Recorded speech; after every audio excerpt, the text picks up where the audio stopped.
Expliquez-nous, Nicolas Poincaré, pourquoi l'Arménie s'invite soudain dans la campagne présidentielle. Il y a deux candidats qui consacrent à ce petit pays leur première visite à l'étranger. Éric Zemmour d'abord, qui s'y trouve actuellement, et puis Valérie Pécresse, qui s'y rendra dans quelques jours. Qu'est-ce qu'ils vont chercher là-bas? Alors, ils vont l'un et l'autre à la recherche d'une image, apparaître comme les défenseurs d'un peuple chrétien minoritaire dans une région musulmane. Éric Zemmour l'a clairement dit dès son arrivée ce week-end en Arménie avec Philippe de Villiers, qui est son meilleur ami. Il vient, dit-il, honorer une vieille terre chrétienne qui, selon lui, se trouve aujourd'hui au cœur d'une guerre de civilisation. Hier, en visitant un monastère orthodoxe, il a parlé du grand affrontement entre la chrétienté et l'islam. L'Arménie, dit-il, nation chrétienne perdue dans un océan islamique. Est-ce que ces visites peuvent peser électoralement? Alors sans doute, sinon les candidats ne s'y rendraient pas. Ce sont en réalité deux électorats qui sont visés. Celui de la communauté arménienne en France, qui représente environ 600 000 personnes, dont 400 000 électeurs. Communauté très présente à Marseille, à Lyon et Valence, ou bien en région parisienne, à Alfortville et ici les Moulineaux. Communauté qui a la particularité d'être à la fois très intégrée, tout en restant dans le privé, très attachée à ses racines, sa culture, sa langue et sa religion orthodoxe. Mais l'autre électorat visé, c'est celui des catholiques français, et en particulier ceux qui sont sensibles à la question des chrétiens d'Orient, comme par exemple les François Fillon. C'est d'ailleurs le sénateur vendéen Bruno Retailleau, proche de François Fillon, qui a organisé le voyage que Valérie Pécresse fera avant Noël. Et c'est donc cet électorat catholique conservateur qu'Éric Zemmour et Valérie Pécresse vont se disputer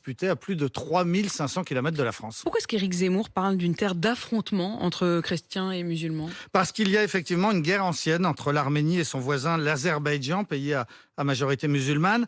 Pas une guerre de religion, mais une guerre de territoire. Parce que Staline, lui-même originaire du Caucase, avait placé en Azerbaïdjan une petite enclave peuplée par des Arméniens. C'est le Nagorno-Karabakh. C'est une bombe à retardement qui explose régulièrement. Il y a un an, en 2020, une courte guerre a fait plus de 6000 morts. Les Arméniens ont perdu et ils ont dû renoncer à la plus grande partie des territoires qu'ils contrôlaient, territoires qu'ils avaient conquis au cours d'une guerre précédente dans les années 90. Une partie de l'extrême droite française a fait de la défense du Karabakh le symbole de la défense de l'Occident chrétien. Le leader du mouvement, les Zouaves, est par exemple allé se battre l'année dernière au Nagorno-Karabakh et il a tenté d'y créer une brigade de volontaires étrangers. Les Zouaves, vous savez, c'est ce mouvement qui était présent au meeting d'Éric Zemmour à Villepinte et qui a participé à la bagarre contre les militants d'SOS Racisme. Le ministre de l'Intérieur, Gérald Darmanin, a annoncé hier le lancement d'une procédure de dissolution contre ce groupuscule d'ultra-droite. Il ne s'agit pas ici de dire que la cause arménienne n'est défendue que par l'extrême droite, mais qu'elle est aussi défendue par ces courants-là.